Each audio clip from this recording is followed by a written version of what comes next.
Okay, I might get going then. We'll wait for Jared to log in a bit later on. I'm here. Oh, good to hear if you're there.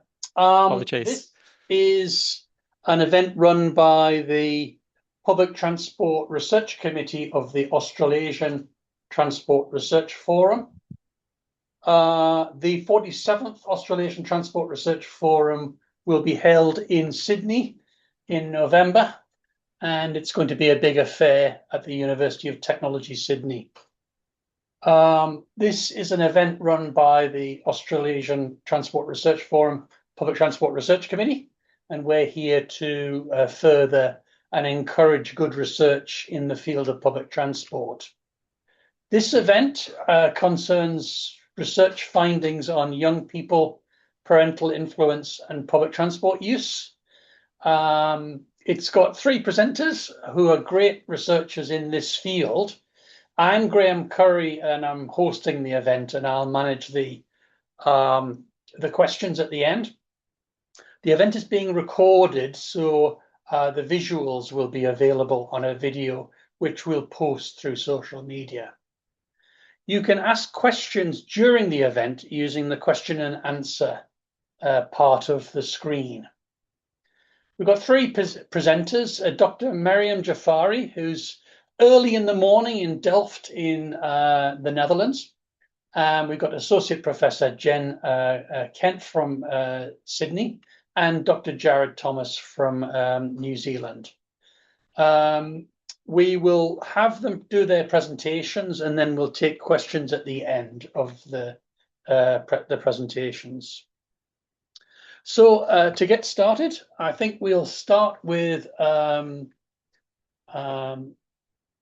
Maryam, and I will stop presenting and allow Maryam to put her presentation up.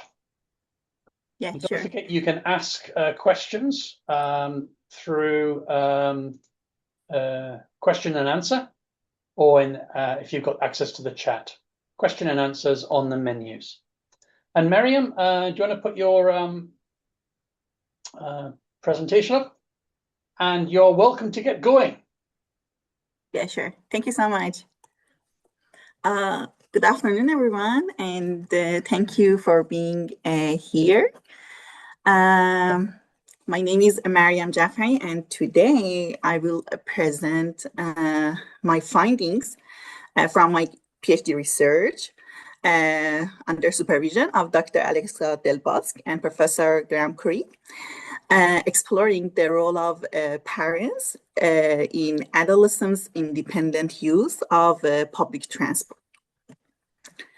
In this presentation, I will begin with a brief overview of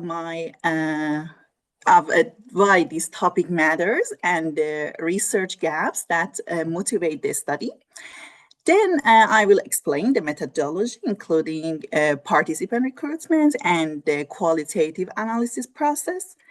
And after that, I will present the main findings from interviews with both parents and their children.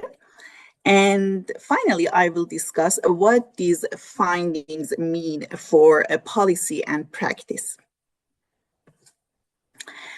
Before discussing the study itself, it's important to understand why adolescents' use of public transport deserve more attention. Public transport offers many benefits beyond simply getting from A to B. For children, it's about growing up. Let me show you. First of all, public transport can help them to increase their physical activity, help them to acquire a sense of identity and build confidence and social skills, and also social interactions with others, especially in their neighborhoods. And it should be mentioned that during this age range, they couldn't legally drive. And also, if they use public transport at this age range, it might shape their travel behavior in their adult life. So most previous studies explain children's independent mobility using a socio-ecological framework. This framework shows that travel behavior is influenced by multiple layers of factors rather than a single cause. At the individual level, personal characteristics such as age, gender, confidence, and their experience play a role. At the social level, parents, families, and peers strongly influence adolescents' travel opportunities and decisions. And finally, physical environment, including public transport characteristics and the built environment, also shapes their travel behavior. Our study particularly focused on one component of this framework, the social environment, especially parents and their relationship with their adolescents. Although there is a substantial body of literature on children's mobility, three important gaps remain. First of all, most research in this field has focused on active travel, such as walking and cycling, while relatively little attention has been paid to public transport. The second one is that although parents are known to be the primary gatekeepers of children's mobility, surprisingly, few studies have examined how parental attitudes shape adolescents' independent use of public transport. And finally, most existing studies focus only on the journey to school. However, adolescents also travel independently to many non-school destinations, including going to shopping center, sport activities, or visiting friends. So that's where our study comes in. These gaps lead to our two research questions. First, how do parents' attitudes influence their adolescents' use of public transport? And the second one, how do adolescents react or adapt themselves to these situations during travel independently by public transport? To find an answer to these questions, this study was conducted in Melbourne, Australia. And before explaining the study, let's first get to know Melbourne a little better, as it's the setting for this research.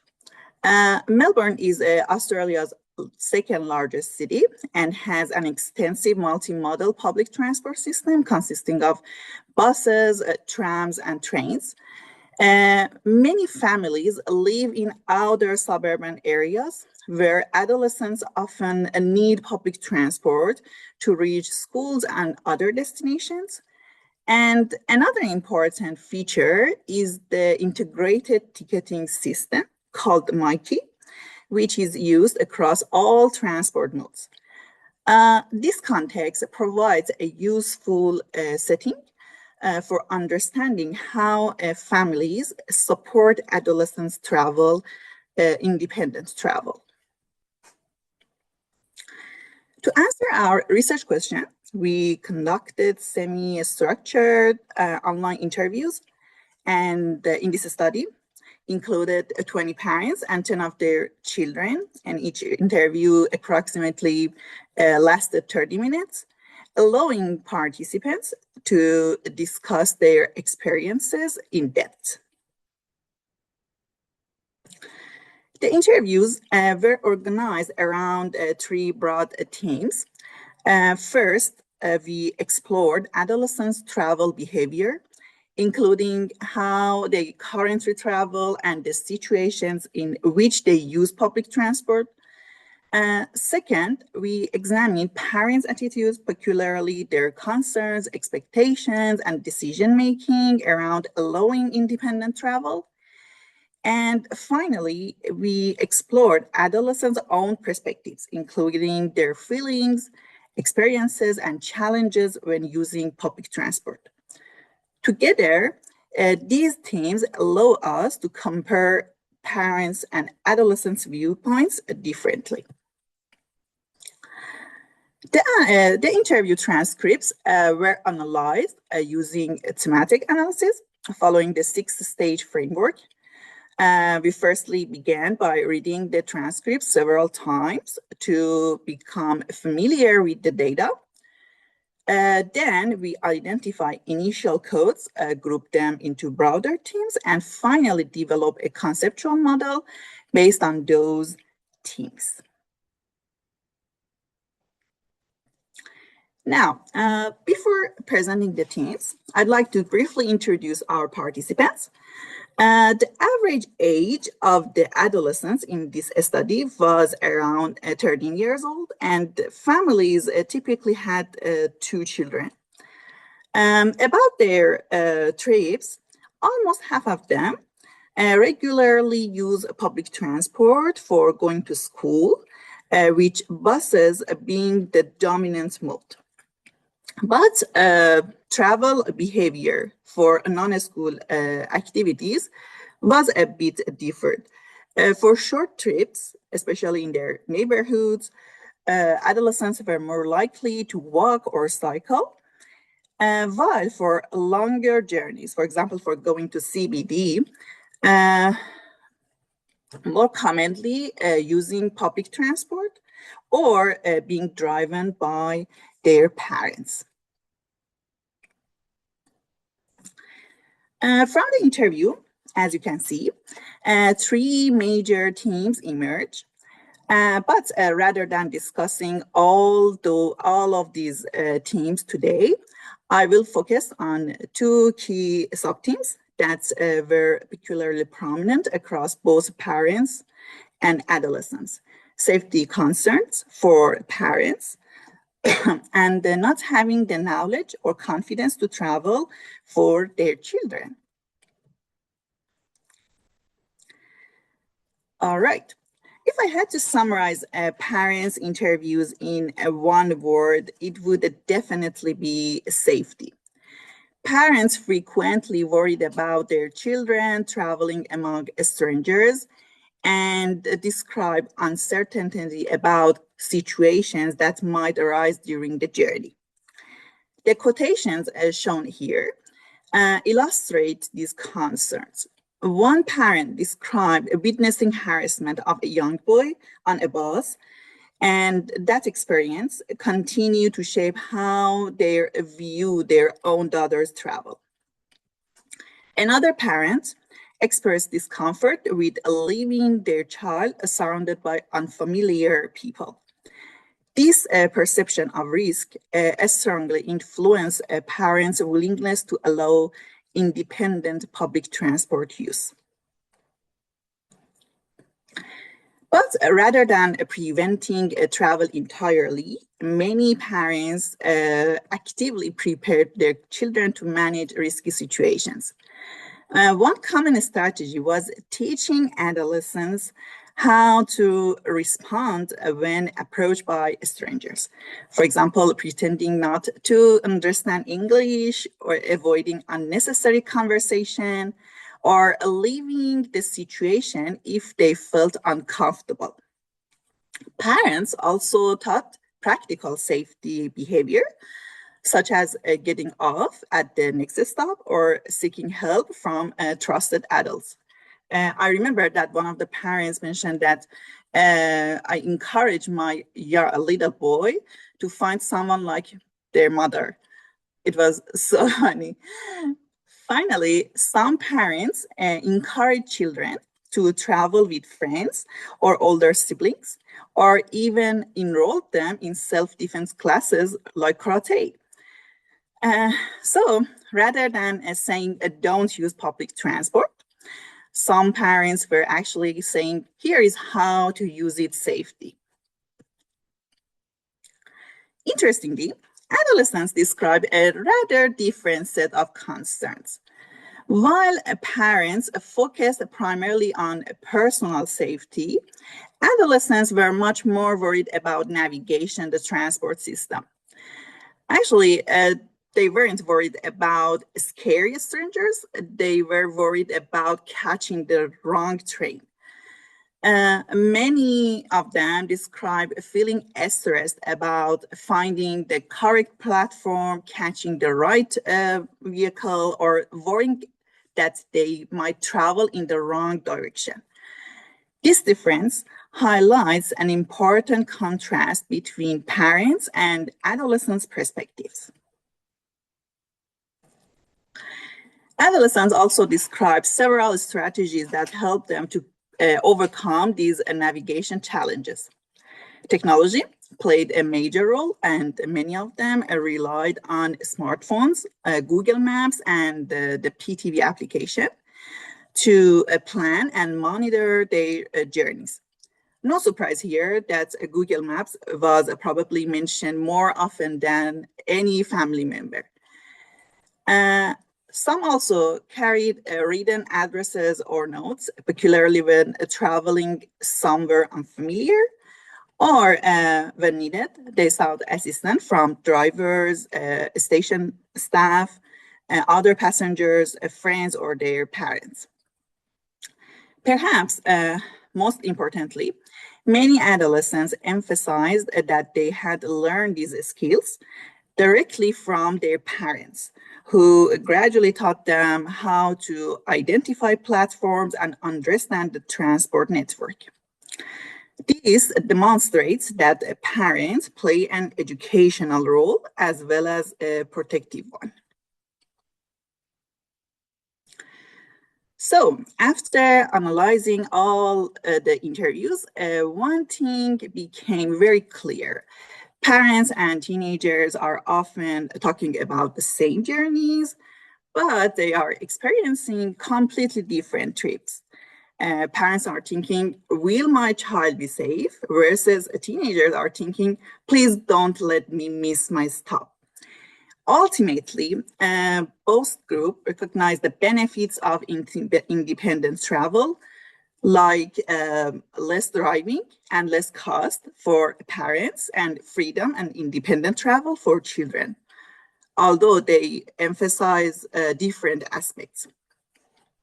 But about opinions of teenagers, another interesting finding was the importance of companionship. Traveling with friends not only makes the journey more enjoyable, but also increase adolescents' confidence, while at the same time reassuring parents. At the end, we considered the strategies of parents and children. However, what can transport experts actually do with these findings? Firstly, safety initiatives should address both objective safety and subjective safety. In other words, people not only need to be safe, they also need to feel safe. Second, visible and approachable staff through the network can provide reassurance and assistance when a problem arises. The third one, technology can help reduce both safety concerns and navigation stress. Features such as emergency buttons, smart stations, and real-time monitoring may increase confidence among both parents and adolescents. And finally, adolescents themselves should be included in designing transport services and safety campaigns, because after all of that, they are the ones using the system, so their voices matter. At the end, I just like to mention that today's presentations is based on our published paper in Transportation Research Part F journal. If you find this topic interesting, all of the details are available in this published paper.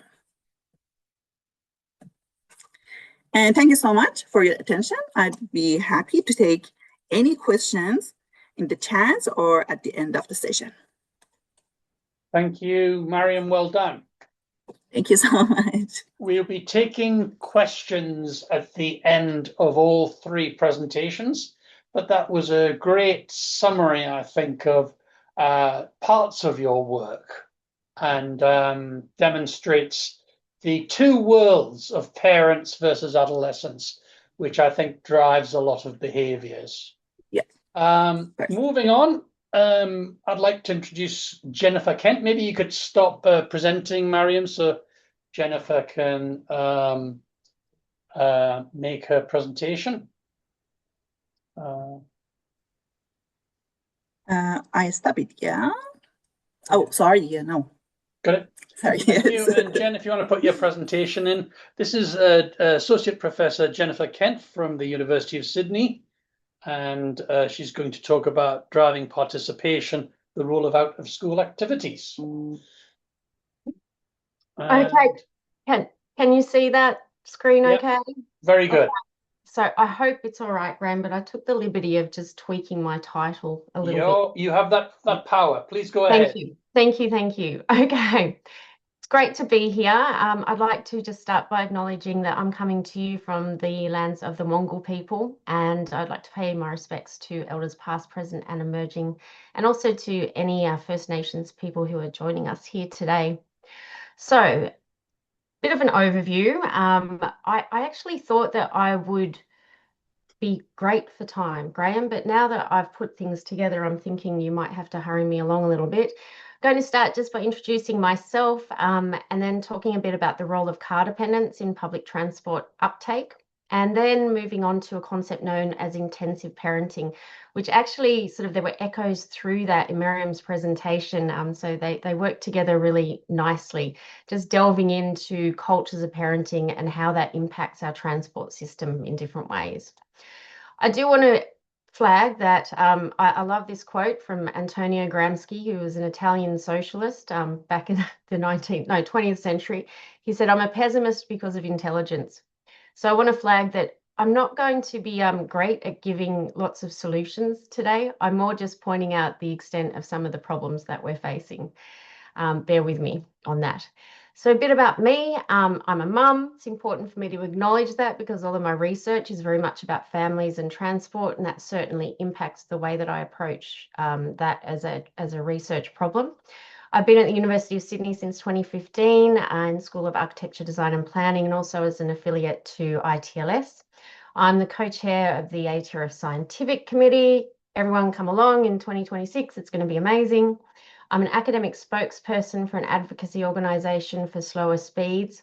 My research is very much all about the links between transport and health. I'm known for methodological pluralism, which is basically a fancy way of saying I use numbers as well as words and talking to people and so forth. And I very much like to apply political and sociological theories to the way that I approach transport research. So I'm also the world leading expert in pets on public transport for the public transport aficionados here. That's by virtue of the fact that I'm the only person that's ever studied that. So it sounds great. But a lot of the work that I've done on pets on public transport is subsequently transferred quite nicely to the way that I've looked at families and travel. So I'm going to start with two provocations. First one, the attractiveness of cars is, I would say, the key challenge to public transport use, to increasing any kind of sustainable transport uptake. We really need to understand what it is about why people drive cars. Provocation two associated to that is it's not just all about the infrastructure. When we're talking about cars and when we're talking about transitioning cities who are currently car dependent towards more sustainable modes, we need to understand the sociocultural and psychological drivers that cars come with. And what better way to try and understand that than to throw ourselves into the hotbed of emotional, sociological complexity and wonder that is the parenting journey. So here we are talking about parents. To kind of articulate that or, give you an example, I'd like to introduce you to Anna. Anna is not a real person. Mother of two, leaving work at 2:45 to collect her kids from school at 3 p.m. and drop them to soccer practice. Now I'd like to introduce you to Rachel, mother of two, texting her neighbour, who she doesn't really like at all, to ask the neighbour to go and pick up her kids from school and drop them to soccer practice because the 2:34 p.m. from Central was delayed yet again. Hopefully you can see what I mean. Now, the way that I approach most transport problems is through the lens of social practice theory. So that's very much like the ecological model that Maryam introduced, where we're looking at transport practices as associated with a lot of other different practices that are going on in life. So a practice is simply just a routinized way of doing, dropping the kids to school, doing the shopping, cleaning the house, all practices. And these things in transport can be either transport practices, riding a bike, walking, catching the train, and also practices that are facilitated by transport. So schooling, parenting, working, shopping, educating a child, etc., etc. And to be able to understand why people travel the way we do, we first need to look at both the practices facilitated by transport and also the transport practices. Additional layer of complexity. Practices are made up not just of the structures and material elements of the transport system, which is what we like to get interested in, but they're also made up of emotions, feelings, and what I call cultural scripts. Let me sort of explain that in a little bit more detail. So the material elements, for example, of a child riding a bike to school, maybe the bike path, the actual bike itself, the location of schools relative to housing, etc.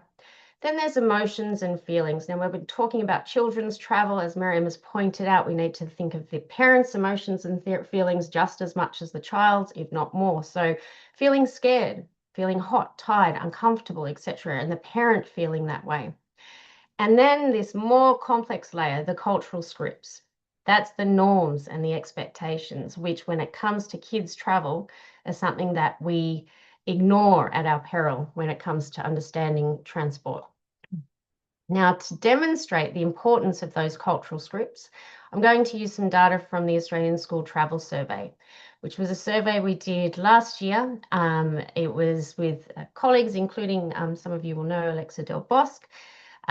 We had data from just under 5,000 families, nearly 8,000 kids. It was panel data, so it was representative by geographical distribution and also household income. Interestingly, and this says a lot about the way that we think about transport systems, this is the first time this data has been collected in such a systematic way in Australia since 1980. That, as I said, that we've got this sort of intense focus on what the grown-ups are doing and forget that children are actually key determinants of transport systems. Moving on. Now, the survey was mostly about school travel. So we asked last week, how did your child get to school, to and from school each day? Not surprisingly, it's pretty car dependent. So almost, I think around 60 to 70% of kids were being dropped off in a car, obviously much higher for primary school than high school. Not much mode shared by public transport, not much by school buses either. Active transport remains steady between secondary and primary school at about 20%. Kind of confirms what we already knew in many ways. Now, when we're unpicking those stats that I just showed you, as engineers and as transport professionals, the first thing that we're probably going to look towards is this concept of distance. I'm sure we're all familiar of the determinants of sustainable transport use, the 5, 6, 7, sometimes 11 Ds. Distance is always the number one thing. Now, last year as well, we did a systematic review of studies that had measured the distances that kids will walk or cycle to school. Children who do walk and cycle, how far do they walk and cycle? We ended up with data from about 500,000 kids across diverse global contexts. And lo and behold, after a lot of work, from which my research team will probably never forgive me, we worked out that kids will walk about 1 kilometre to get to and from school. So if we go back to the data that I showed you before, you would kind of think that most of the kids living within that 1 kilometre zone are going to be the ones that walk and cycle. In many ways, it's sort of right. But hey, look, still got 40% of children who are living within 1 kilometre of their school being driven to school. Now, why is that, do we think? And that is where this lovely notion of culture comes in. Now, what do I mean when I talk about culture and cultural scripts? Basically, it's our shared beliefs, values about what is normal, what is desirable, or what is acceptable. Or, as sociologist Wittgenstein said back in 1958, but ask yourself, in what sort of circumstance do we say, now I know how to go on? They're the social norms that silently underpin so much of what happens in our society. And of course, they also underpin the way that we parent. Now, I'm sure that there's some people listening here who are parents, and I want to share this and see if it sounds a bit familiar. Now, when you first found out that you were going to become a parent, were you, just like me, one of those parents who thought, no, life's just going to go on. This is not going to impact me. This is not going to change me. I'm still going to run, still going to ride my bike. It's all going to be fine. That was certainly me. This is me doing an interview for Radio 702 on walkability at 8:04 on the 20th of May, 2019. My son was born at 4:57 that morning. So I certainly didn't drop the ball. But pretty soon I fell in love with him. And I think that happens for every parent, whether it be at the time of birth or 6 months later, you start to just fall in love with these little beings and your world starts to revolve around them. And you start to read the books, you start to stress out, am I raising this kid properly? You listen to the podcast, you talk to your family and friends, you find out what it is to raise a happy human being that is going to be successful in this increasingly precarious world. And of course, that is going to impact the decisions that you make about the activities the children do, the schools that they go to, where those schools are located, and essentially the way that child travels. This is something that's called parenting cultures.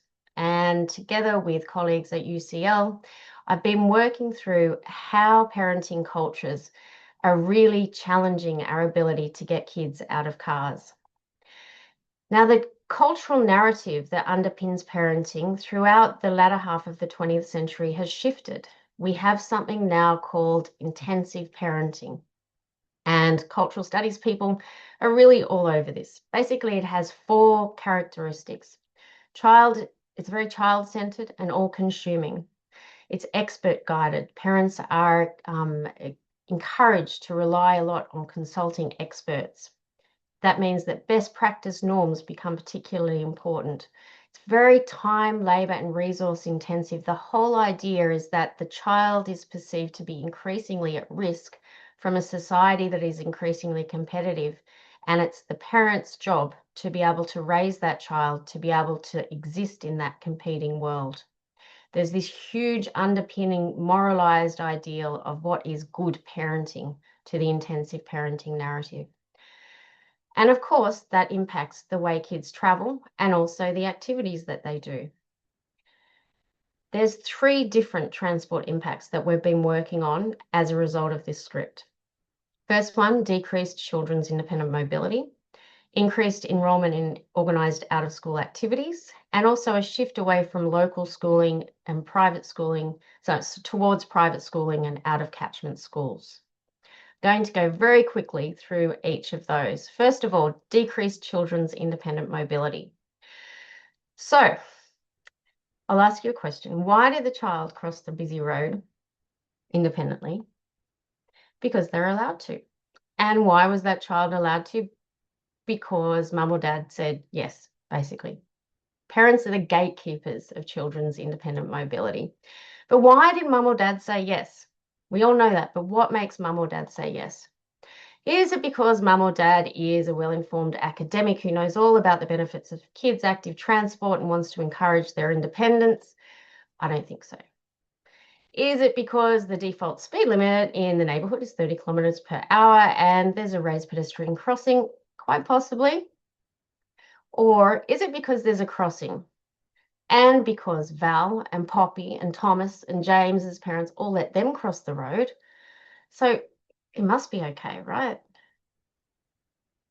That's the culture of parenting and the way that it impacts kids' independent mobility.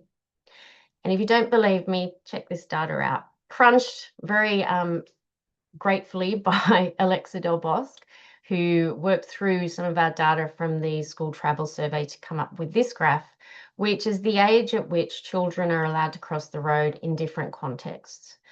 Now, if you look at this, in Germany, it's around 7 years of age. UK, just before the age of 10. In Australia, it's not really until about 11, nearly 12 years old. So the time at which we're letting our kids are allowed to cross the road are the time that they don't really care what we're telling them to do anyway. And they've already developed their appreciations for different ways of traveling. If you put that in the context of public transport use, we also asked a question on that. The age at which children are allowed to use public transport on their own in Australia is even later. So at age 13, 50% of our samples parents said that they were allowed to use public transport on their own. Again, skills and ways of being mobile have already been developed by this age. Now, second one, participation in extracurricular activities. So we also asked our kids in this survey, the parents of children in this survey, how many activities do your children do during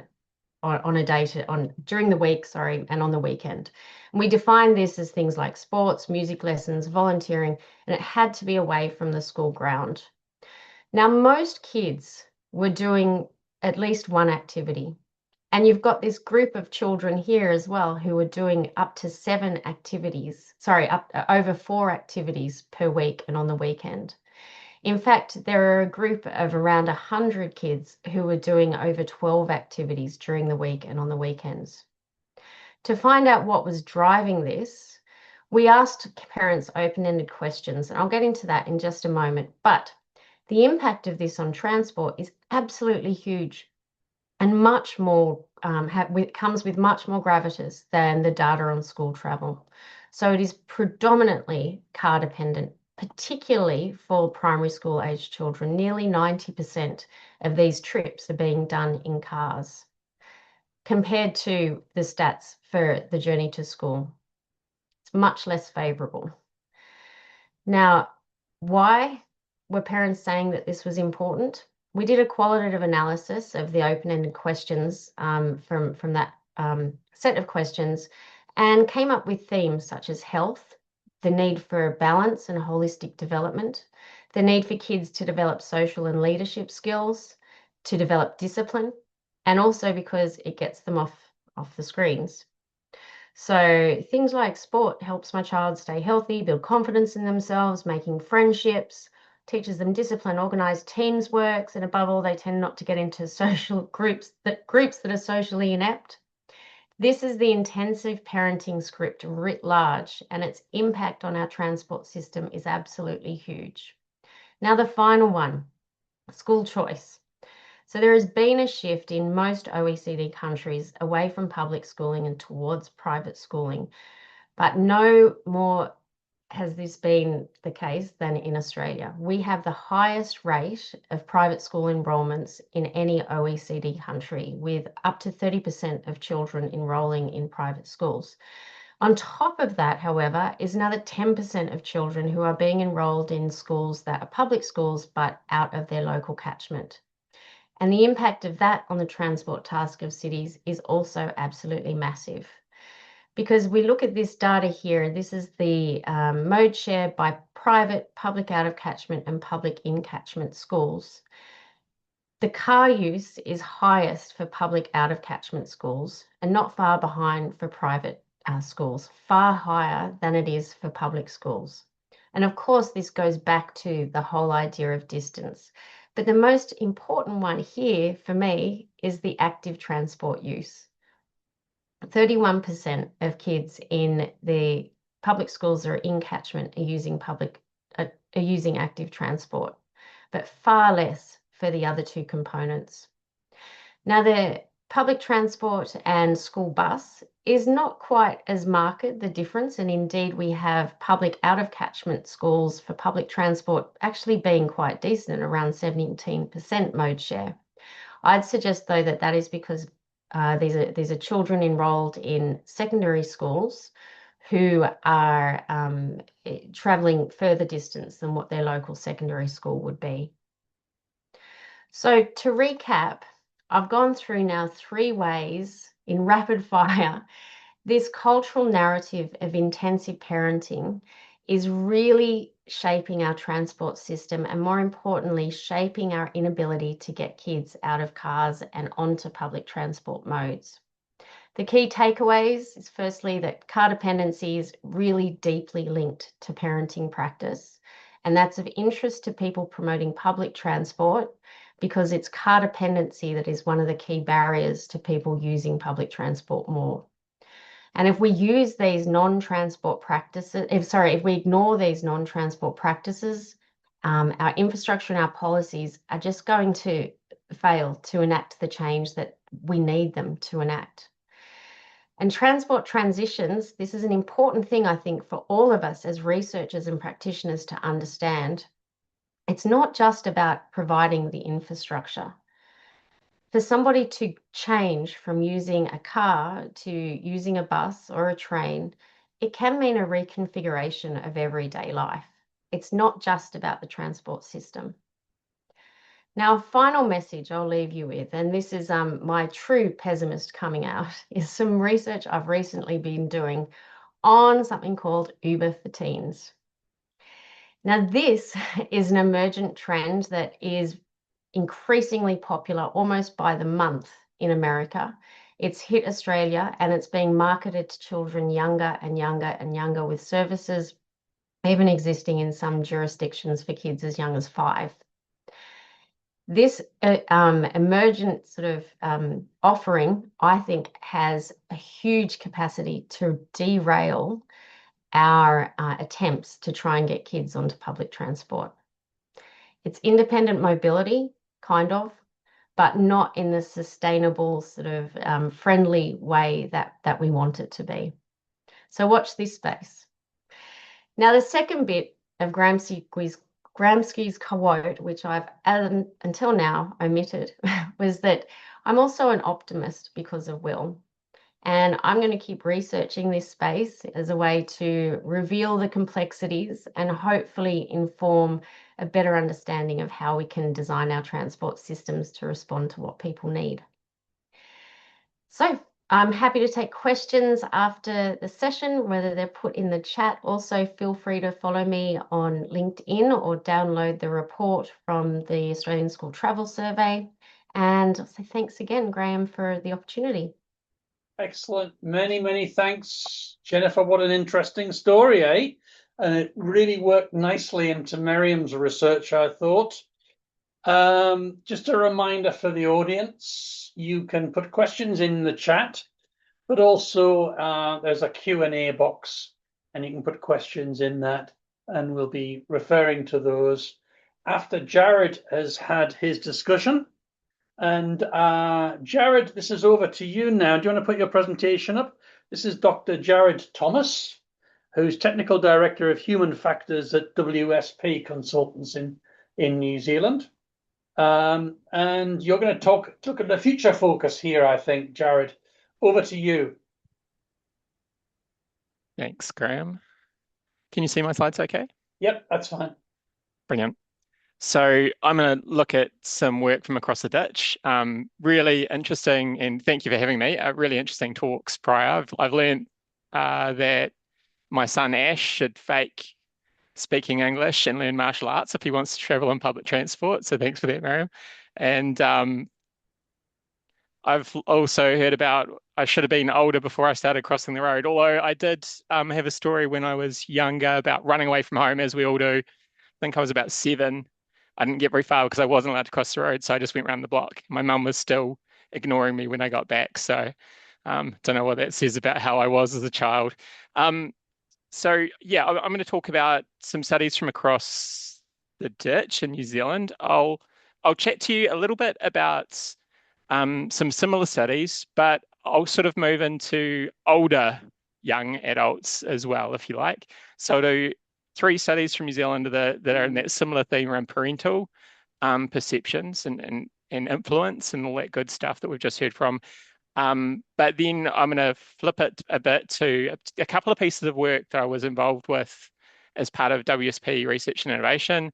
One was for Waka Kotahi, our transport agency over in New Zealand, looking at Generation Y and public transport, which was now a decade old, and then a decade on, fantastic. Now we're looking at Gen Z. So I'll kind of look at a couple of different groups, and hopefully we're able to tease out a little bit of what's the same and what's different by going through a couple of different projects with different goals, but still got that young adult group, and I guess it's that 16 to 30 is probably where I'll sit as a space. So that's also including within those groups, those that are starting to become parents and starting young families as well.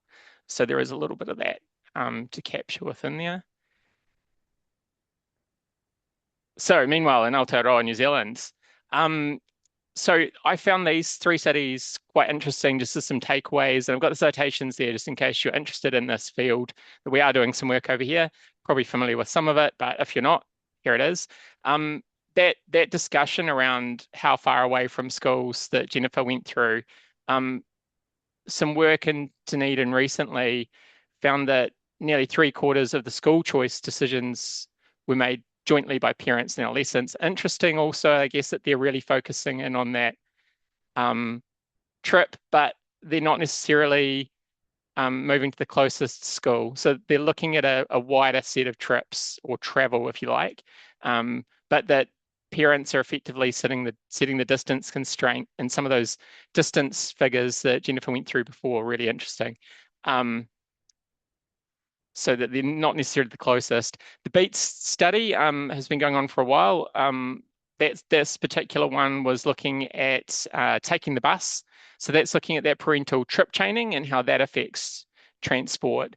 So the convenience of the car that was talked about before, if the school happens to be on my trip chaining journey, it's going to be really hard to break the kid not wanting to go in the rain and the parent conveniently going straight past the school. So that trip chaining, if it's part of it, becomes a thing. If it's not part of the trip chain, more likely to start seeing other modes happening. But yeah, and alongside all the other good stuff that we have, like the cost, distance, and of course, perceptions of safety coming through as to how people will travel. And then parents as the gatekeepers of children's independent mobility. So you can be a gatekeeper or you can be an enabler of public transport, and that does really set the scene for quite a formative time in children's lives. So again, primes later public transport use. This particular study done in Auckland with a bigger group, it's part of the Neighbourhoods for Active Kids study. So the main act wasn't parental perceptions in relation to public transport. It was looking at traffic safety as a whole, if you like.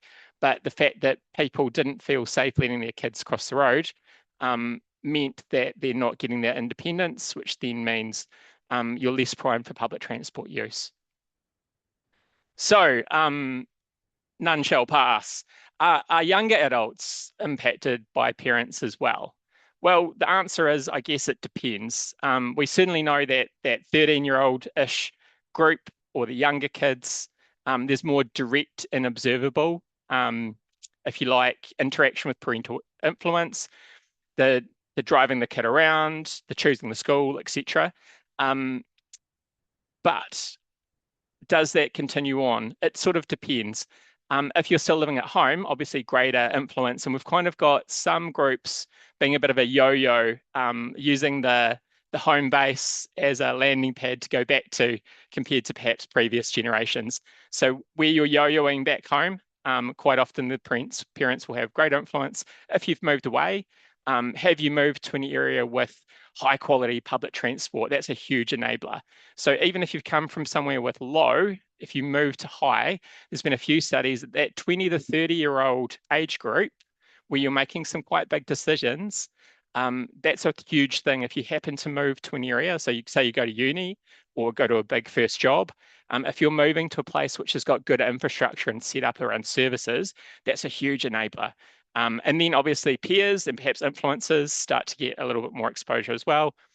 I really like the stuff from Halstein around travel socialization and how it sets the scene. That travel socialization, I kind of think of as an opportunity to encode some of that core behavior around independent travel and exploration. Big fan of exploration. I think we explore more when we're using public transport and walk combined with walking, and we understand and like enjoy the cities and places a lot more when we can get out of the car. And I think there's a lot of research which supports that as well. So I got a little bit carried away with the youth and using AI and whatnot when putting this together. So I thought I'd just do an overview summary, but just a caveat on this, hasn't been well researched. So I know there's a few researchers on the call that might go, oh, where'd you get those numbers? So caveat, yep, it's AI sourced data. So it's probably in its early generation of goodness. It'll get better over time. But the idea being that, interestingly, media use, not only the types of platforms we're using, but the amount we're on, probably unsurprising. Moving on to the TikTokers. But that's exposing people to more other influences than perhaps our earlier generations. And getting you exposed to more thinking around different ways of moving around as well. And a lot more about perception, perhaps, in reality in some instances. Who do we trust most? So we've moved from the family first model, that parental is they're the wise ones, and maybe even the elders in my family being wise and knowledgeable, doctors, and then people with degrees and expert knowledge that have been proven professionals and there's like real backing behind it, through to a more balanced approach with Generation Y in the middle, through to a much more flatter hierarchy.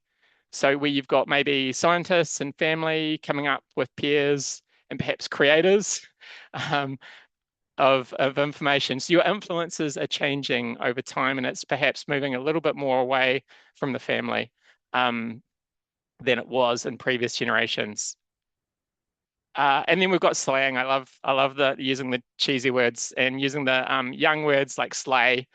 It's given incorrectly with my young boy. He rolls his eyes quite nicely. I think the shot that Graham had on the front slide of the sort of says it all. But yeah, how our language changes over time from groovy to I can't even through to that it changes, and our public transport use is getting good.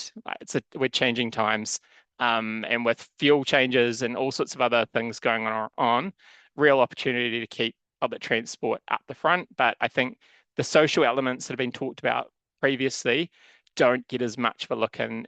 Got to get the basics right, but you got to get the social elements right as well. So moving into Generation Y and public transport, this is a study I led a decade ago now. Did all the good things you do when you're a researcher, you do the lit review and define Generation Y and exactly what that is. Look at trends overseas, look at trends and the good data you've already got, so the secondary data sources, which was talked about, I think, in previous conversations from the Australian data you've got. That was enabling us to look at whether the trends weren't just to do with age, but to do with generations, because we've got cohorts here where we're able to look at older versus what we've defined as Gen Y. Did a couple of focus groups there, looking at the provincial travel where it's harder and the urban travel where it's a little bit easier and some of the barriers. And then we looked at national survey, I think it was 1,200 people, looking at that Gen Y versus an older 36 plus age group. So for Gen Y, I think we had up to 35 in this instance. And one of the neat things I think that was a bit different about this one is to help us break out of the habit of driving or the habit of whatever the traveler you're on now. We use the life stage stepping technique. So this is what you're baselining at now, ask you a whole bunch of questions about your travel now, so you're anchored to real, but then we're able to go, okay, what's the next big life stage that you've got coming up? Is it changing your job? Is it getting a new family? What's the thing you're doing next? And that's what we anchored to as a future scenario. We improved public transport. We said, what are the top things for you? If they happened, would you take it? Would you take it now, or would you use it more or less, etc.? And then we used the trans theoretical model of behavior change, to look at whether they're already using it, whether they might use it, whether they'd never use it. So grouping people up, and then we're able to put some weightings on the numbers. So when we looked at would you take it, it was a little bit more conservative and defensible. And some of the projections we got, which I won't bother with today, but you can look at the paper if you like, were quite comparable to the changes we've actually seen in places like Auckland, New Zealand. It's our biggest city here. So the numbers sort of stacked up by doing a little bit of that extra weighting around the numbers, because otherwise there's a bit of a social desirability. Make it better? Yeah, of course I'll use it, no problem. But do you? It's kind of like when you go for New Year's resolutions. Oh yeah, of course, I'm going to exercise more this year. Great. You've got great intention, but it doesn't necessarily turn into the actual behavior, as our midriffs probably are showing these days.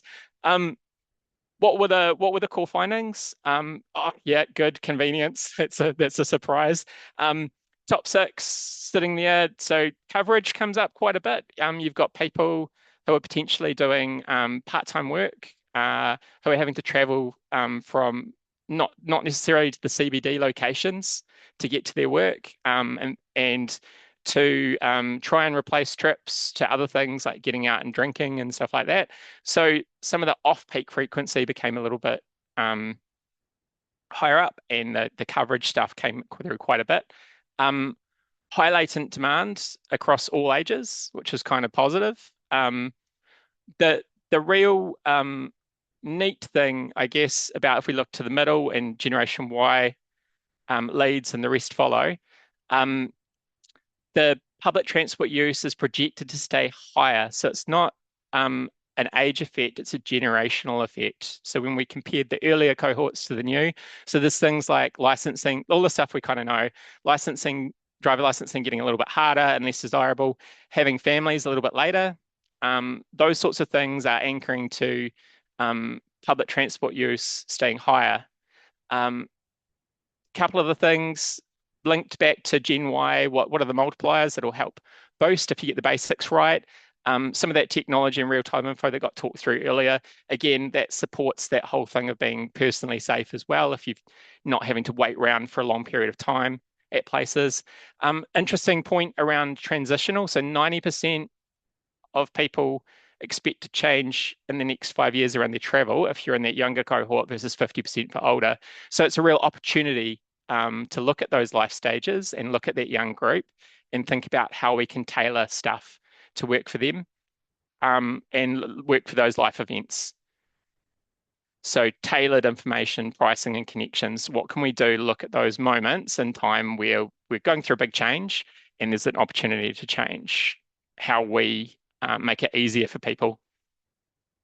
In terms of the young parents, we had a few focus groups, and we had some stuff around the young parents that came through. A couple of the themes. One was around Gen Y parents, so that we've got that generation that's more into public transport. So surely the next generation coming through, it's just going to keep building and scaffolding, and it's going to be great. But interestingly, they want people to socialize. They want their kids to experience public transport, but maybe not as the thing they're doing all the time. They're still saying, oh yeah, but there's no seatbelts. Oh yeah, but I've got to get the pram and the gear and all the things. And they're really concerned about still, even though other people who are adults and had kids before, it's that whole thing of you don't want to have the crying baby on the plane, right? So you don't want to inconvenience other people and make a lot of noise and make a scene. So you might limit your behavior still. So even though we've got that good anchoring to public transport previously, there's still all of those little barriers going on, such that it might not translate till a bit later. So that's an area where I think this group could get helped by making it easier, making it better, incentivizing this group to stay in. It's one of those groups that drop off. Obviously, it doesn't work for everyone, but there's a little bit of work. I think that's a really neat area where could be a PhD or something else going through where they really focus in or hone in on that group. Maybe there are people who have done research. I'd love to hear about it. But all this identified was some of the challenges with it.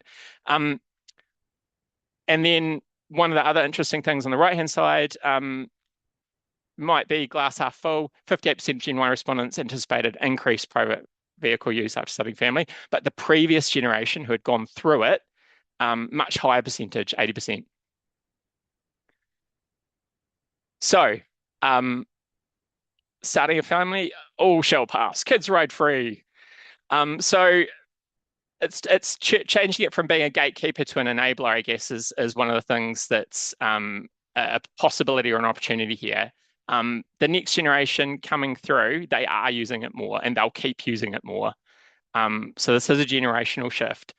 But what we really want to do is keep getting the basics right and then also start thinking about those life transitions. People have that 90%, I'm going to change. That could be for improve what we're doing and what we want to see from some of the travel, or it could be shifting away from some of that good stuff around active and public transport. So looking at those areas where you could put in clever incentives, clever areas around thinking about how families travel. At the moment, even some of the stuff that gets done over in where I am, I'm in a regional area, so my public transport's pretty low frequency. They're doing things like, oh, let's check on free public transport because it's the whole go do it on the weekend and do it with the family. But it's running about an hour at a time, and I've got to get to one of the cities I'd want to go to with my kids. It's taking about I think it was 20 stops to get there with kids and off peak. So it's thinking about how can you make it an experience, because I'm not time poor, but I still want to be able to get to the place and then get back again. So some of the ways they're building in those have to work for the family doing it. And that will lift everybody. If you get it right for the younger generations, you're helping everyone out. Another one, and I cringeworthy word, sustainability, that my colleague, Dr. Leonie McElvey, led recently for the AA Research Foundation over in New Zealand is the Sustainability Collective. So this is more that Gen Z type group. This was looking at engaging taiōhi or younger people to understand their mobility experience. And we tried 4 different methods to have a play with that. And I quite like a couple of these personally. We weren't trying to say one's better than the other, but I've got favorites. So peer-led survey, that's a bit traditional. And to be fair, getting young people to try and create their own surveys was interesting, but some of the questions that come out end up being quite obvious, if you like. It's stuff that we've already, as researchers in an area, covered before. So some of that stuff can be quite confirming of things we already know, if you like. But by letting them lead the questions was how we did that differently. Day in the life of, I found really interesting. It's more like stepping through using narratives, photos, prompts, and thinking about the timing of your travel as your day progresses, and even as the sequences or that journey mapping, if you like, is another customer experience technique that gets talked about. But by pulling out each of those little moments, you could get deeper into those things. So where the survey was a little bit shallower, getting into the day in the life of really teased out, you can still have some of that stuff, but it teases it out a bit better. And then similarly, citizen science, so that crowdsourcing approach using spatial mapping tools that we've got. I use Maptioneer. I think it's a really good one. It's developed over in Europe, but there's a bunch of different tools now that we're starting to see. Again, it gives you something to visualize or anchor to. People love seeing maps. They love seeing places that they might go. They love seeing places that they have been. It's kind of like taking a selfie of your neighborhood. So that's a really cool way of pulling out deeper insights. And then creative conceptualization, which I'll show you a couple of examples of, but that's getting into memes and posters and AI imagery and quite fun stuff. And I'll go through some of the things and I'll show you a couple of examples. Oh, that was a poster one here. But again, same fundamentals, get the basics right. You're onto a winner. Not really that interesting, I guess. Safety does come up in there, and uncertainty and anxiety. So all that good stuff that Maryam talked about before, really important to cover off some of that emotive side of the travel as well.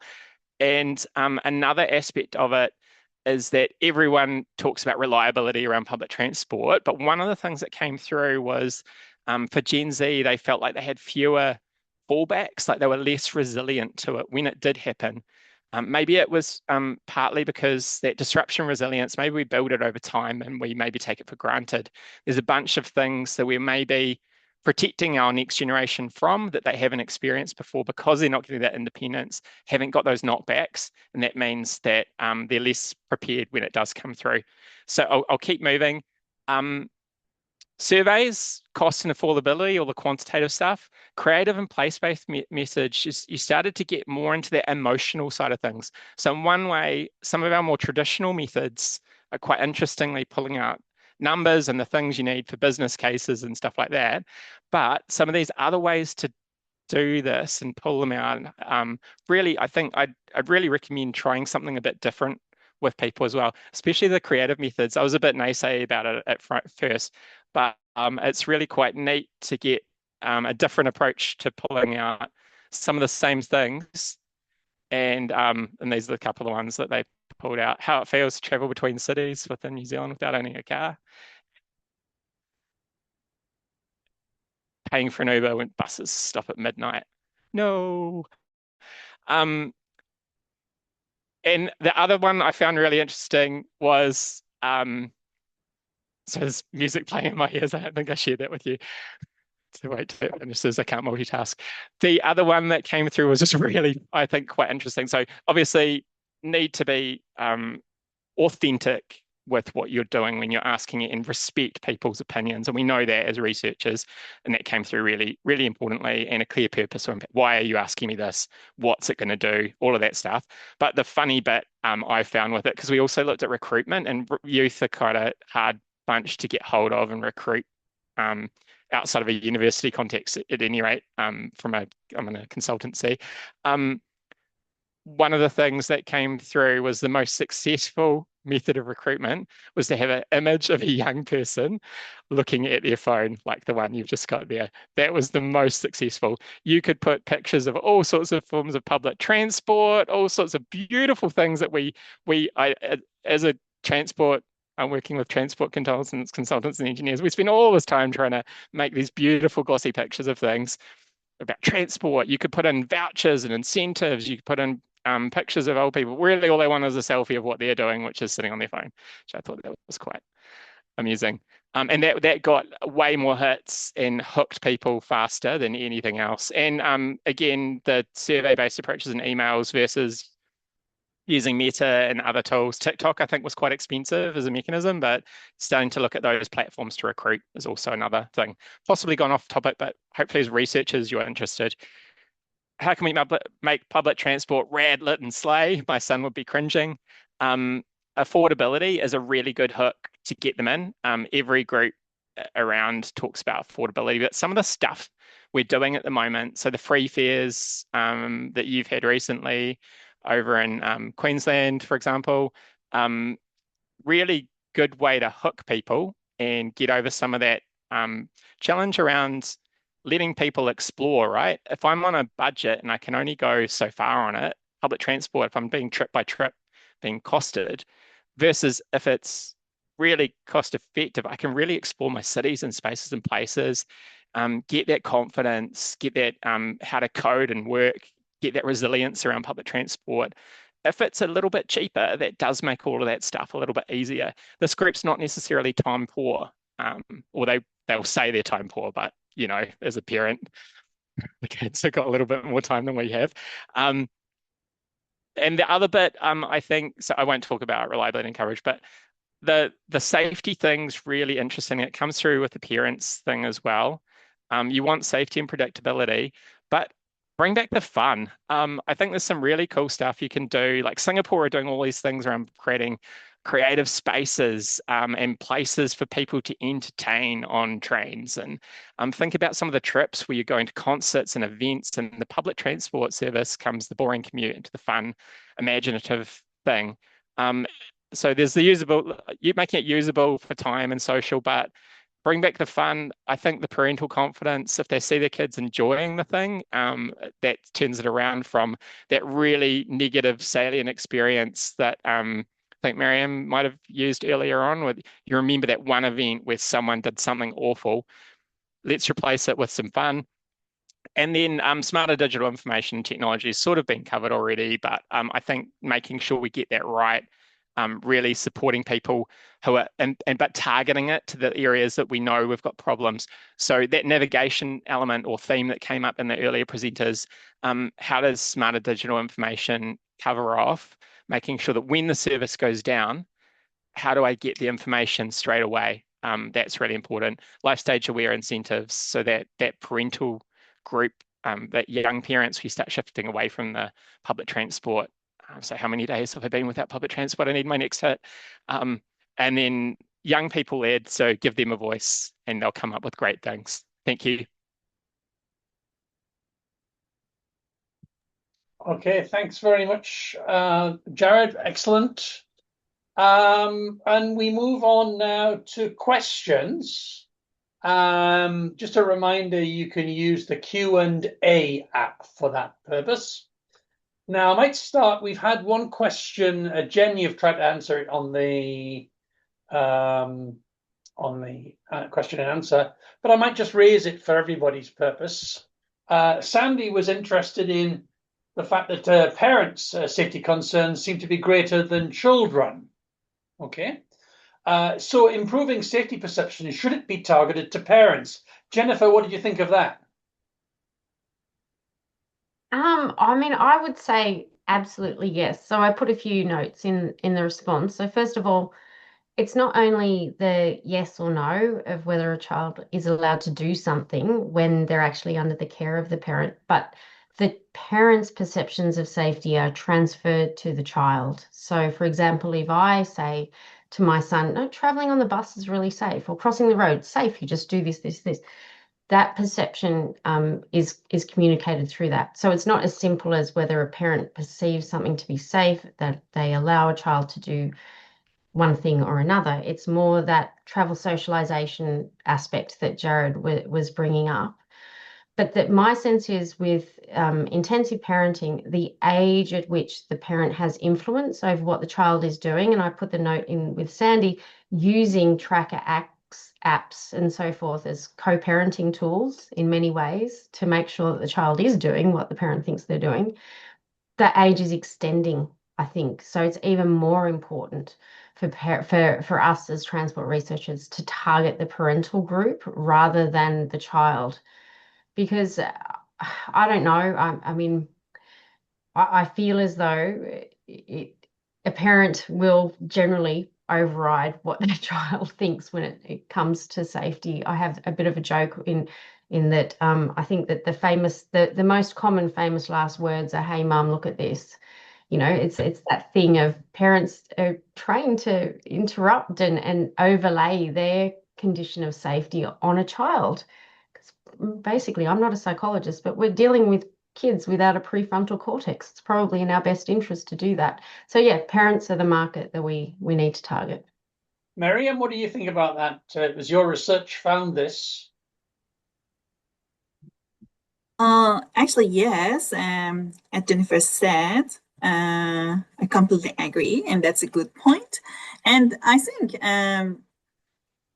based on the literature and in our study, that was definitely parents were generally more concerned about safety than children themselves.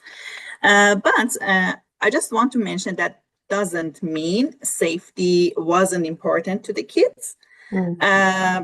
It means, for example, one girl I remember that told us she never uses the toilets at the train stations, not in the main platforms like Flinders station, no, in other platforms, I mean. But they just talk more about other challenges like getting lost or losing their monkeys or their navigations. And as Jennifer said, yes, I think it's a win-win game if we can I mean, that it's not, these interventions would not only benefit parents and things like better lighting at stations or on vehicles or something like that would probably reassure parents while also making children feel safer. Thank you. And Jared, how the heck are we going to target parents? They're probably not public transport users. How exactly do we do that? You know, it's a new marketing challenge. It is, Graham. It is. I guess it's looking at those ones that are the soft targets first. I used to take it when I was a kid, and providing them with a really great service.